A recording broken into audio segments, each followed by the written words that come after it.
Hey guys, welcome back to my channel. आप सुन रहे थे मेरे साथ शाह उमर की परी। शाह उमर की परी भाग 15, दूसरी दुनिया, जाफरान कबीला। बच्चों, आज मेरी तबीयत बेहतर लग रही है। चलो हम सब मिलके बगीचे में टहलते हैं। थोड़ी ताज़ा हवा के साथ कुछ वक्त बच्चों के साथ गुजारूंगा तो अच्छा होगा। शहनशाह फरहान अब्बास कहते हैं। जी अब्बा, बिल्कुल चले। मैं भी जब से यहाँ आया हूँ कहीं गया नहीं हूँ, शहजादे इरफान ने कहा। उमेर, आप भी चले, अब्बा को कोई ज़रूरत पेश आई तो? शहजादी मरियम ने खामोश खड़े उमेर की तरफ देखते हुए कहा। जी शहजादी, जैसा आप कहे, उमेर ने कहा तो शहजादी मुस्कुराते हुए अपने अब्बा का हाथ थामे महल के बगीचे की ओर चल देती है। पीछे पीछे उमेर भी अदब से चलता है। तुम लोग ये बताओ, हमारे कबीले का नाम जाफरान कैसे पड़ा? शहनशाह फरहान अब्बास बगीचे में टहलते हुए उमेर से पूछते हैं। शहनशाह इरफान और शहजादी मरियम एक दूसरे का मुंह तकते हैं और एक साथ कहते हैं, हमें नहीं पता अब्बा हुजूर। जी हुजूर, इजाजत हो तो मैं बताऊं? उमेर ने कहा। कहो। क्योंकि जिनों की दुनिया में सबसे ज्यादा जाफरान यानी केसर हमारे कबीले में होता है, उमेर कहता है। बहुत खूब उमेर, शहनशाह ने कहा। शाह उमेर, मैं देख रहा हूं कि काफी दिनों से तुम दिन रात मेरी खिदमत में लगे हो, घर नहीं जाते हो। शहनशाह उमेर कहते हैं। जी शहनशाह हुजूर, अब्बा घर जाने की इजाज़त नहीं देते। बिना पूछे चले जाओ तो पिटाई कर देते हैं। बड़े सख्त मिजाज हैं मेरे अब्बा। बस इसी डर से घर जाने का दिल नहीं करता, उमेर कहता है तो मरियम और इरफान हंसने लगते हैं। उन्हें देखकर उमेर मुंह बना लेता है। बच्चों, किसी पे हंसते नहीं हैं। शुक्र करो इरफान के कि मैं तुम्हें पिटता नहीं हूँ। शरारत तो तुमने भी बहुत की है। और हाँ उमेर, तुम जब चाहे अपने घर जा सकते हो, मेरी इजाज़त है, शहनशाह फरहान कहते हैं। आपका बहुत बहुत शुक्रिया हुजूर। अगर आप इजाज़त दे तो मैं आज चला जाऊँ?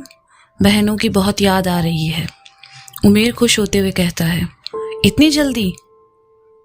थोड़ा रुक कर जाओ, शहनशाह कहते हैं। पता है अब्बा, उमेर की बहनें बहुत अच्छी हैं। मेरी तो उनसे दोस्ती भी हो गई है, शहजादी मरियम ने कहा। अच्छा, सच में? तब तो मेरी भी दोस्ती करा दो उमेर की बहनों से। बोलो उमेर, कब लेकर चल रहे हो मुझे अपने घर? शहजादे इरफान ने कहा। भाईजान, आप भी ना, बहुत जल्दी है आपको उनसे मिलने की। भला वो आपसे दोस्ती क्यों करेंगे? शहजादी मरियम ने कहा। मैं काबिले जाफरान का शहजादा हूँ, भला मुझसे कोई दोस्ती करने से इनकार कैसे कर सकता है? बोलो उमेर, सही कहा ना? शहजादा इरफान कहता है। इरफान, अपने जज्बातों को काबू में रखना सीखो।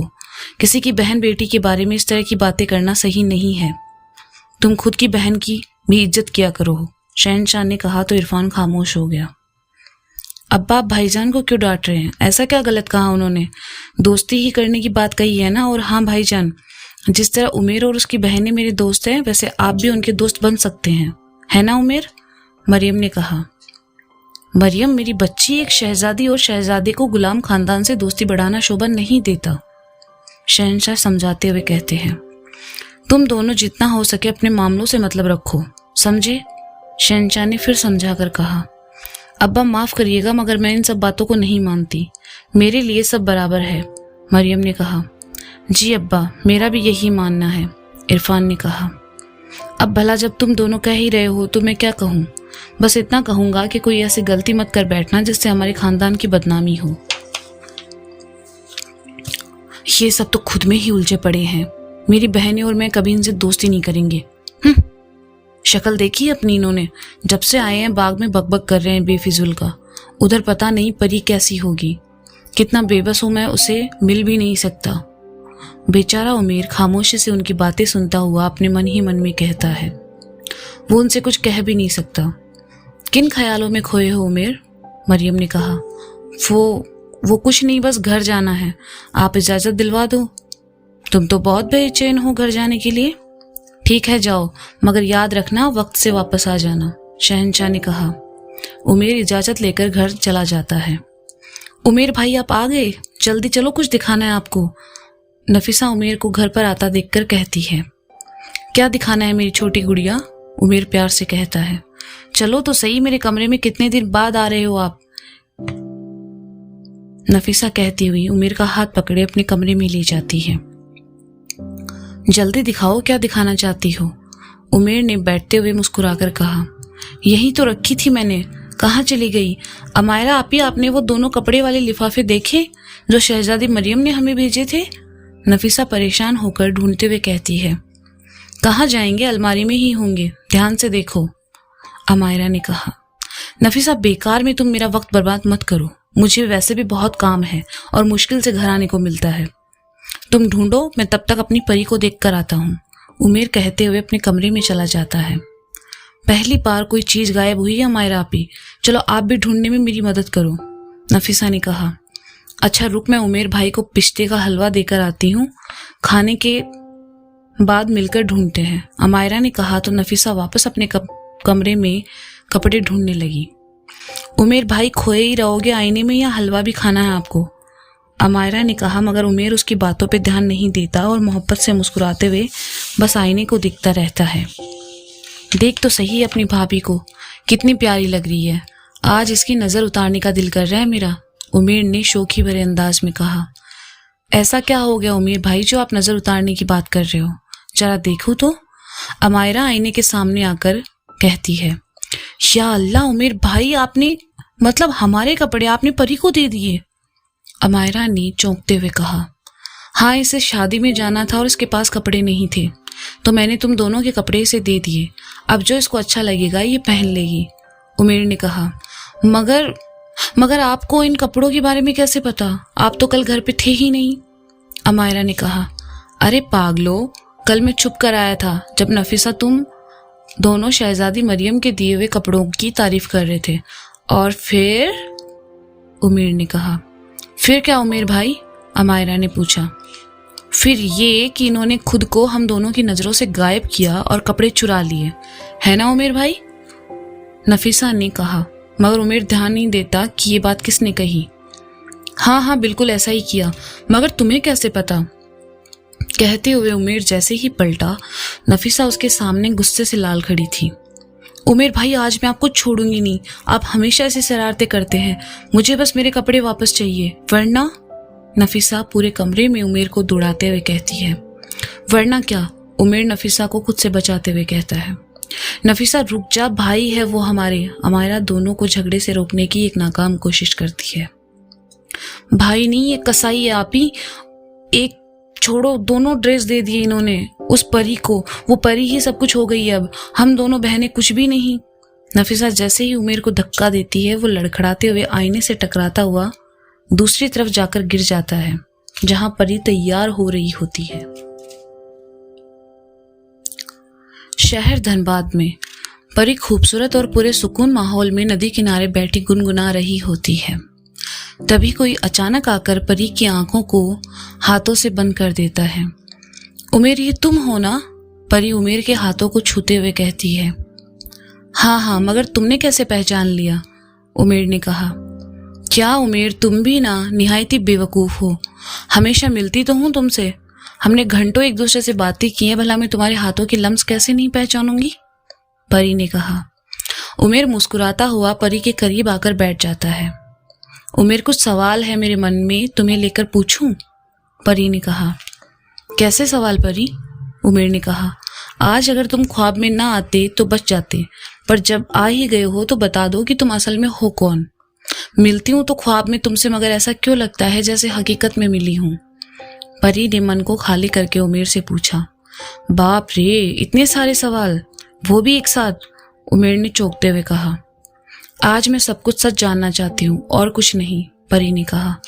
सुनो परी, कभी और मैं सारे सवालों के जवाब दूंगा, फिलहाल तुम कपड़ों के लिए परेशान थी ना, ये लो, कहते हुए उमेर ने परी को कपड़ों का एक खूबसूरत लिफाफा दे दिया। तुम्हें सब पता रहता है उमेर, मेरे बैग के पैसे कभी कम नहीं होते, उसकी वजह भी तुम ही हो ना, परी ने कहा। हाँ, मगर कभी और बताऊंगा, फिलहाल कुछ और बातें करते हैं। वैसे तुम क्या गुनगुना रही थी, मुझे भी सुनाओ, उमेर ने बात काटते हुए कहा। कुछ नहीं, बस एक गाना गुनगुना रही थी, कभी और सुना दूंगी तुम्हें, अभी मन नहीं है मेरा, परी ने कहा। अच्छा, तो आज मिजाज दुरुस्त नहीं है तुम्हारे, उमेर ने कहा। मगर परी खामोशी से नदी के पानी को देखती रहती है और फिर दोनों घंटों बैठकर वहां बात करते रहते हैं। उफ, ये मेरे सपने और वो उमेर नाम का लड़का मेरा पीछा ही नहीं छोड़ता। आँख लगती नहीं कि ख्वाब में आ जाता है मिलने। परी सुबह में उठते हुए कहती है। बाथरूम में ब्रश करते हुए परी को अचानक याद आता है कि सपने में उमेर ने उसे एक बहुत ही खूबसूरत सा लिफाफा दिया था, जिसे वो अपने आईने के ड्रॉवर में रख देती है। परी भागते हुए अपने कमरे की ओर जाती है। अरे परी बेटा, संभल कर, गिर जाओगी। हसन जी परी को कमरे की तरफ भागता हुआ देखकर कहते हैं। पापा मैं ठीक हूँ, परी ने कहा। कमरे में आकर वो आईने के सारे ड्रॉवर खोलकर देखती है तो उसे एक ड्रॉवर में वह बैग मिल जाता है। शाअल्लाह, ये कैसा चक्कर है। ख्वाब वाला बैग सच में मेरे सामने। इसका मतलब कि मेरा शक सही था। उमेर इंसान नहीं, उमेर एक जिन है। नहीं नहीं, ये सच नहीं हो सकता। वो बस एक ख्वाब है और कुछ नहीं। मगर ये बैग मेरे कमरे में कैसे? परी बहुत परेशान हो जाती है। फिर उस थैले की तरह दिखने वाले बैग को खोलकर उसमें से कपड़े निकालती है। एक बहुत ही खूबसूरत सा गाउन रहता है। अम्मी, अम्मी जरा इधर आए, परी नादिया जी को आवाज लगाती है। क्या हो गया बेटा, सुबह सुबह क्यों शोर मचा रही हो? नादिया जी कहते हुए कमरे में आती है तो उनकी भी आंखें हैरत से फटी रह जाती है जब वो परी के हाथ में गाउन देखती है। इतना खूबसूरत ड्रेस तुमने कब लिया परी? नादिया जी गाउन को छूकर देखते हुए कहती है। अम्मी, ये मैंने नहीं लिया, मेरे आईने के ड्रॉवर में से निकला है, परी ने कहा। क्या? ड्रॉवर में? वहां किसने रखा? नादिया जी चौंकते हुए कहती है। अरे भाई, तुम माँ बेटी ने ये कैसा शोर मचा रखा है? कौन सी ड्रेस की बात हो रही है? हसन जी कहते हुए अपनी व्हील चेयर चलाते हुए कमरे में आते हैं। देखिए नाना जाने ये 2 गाउन कहाँ से आईने के ड्रॉवर में आ गए? नादिया जी परेशान होकर कहती है। अरे बाबा, ऐसे कपड़े मेरी माँ के पास भी थे, हो सकता है वही हो। तुम हमेशा फालतू बातों का शोर मचाती हो, हसन जी ने कहा।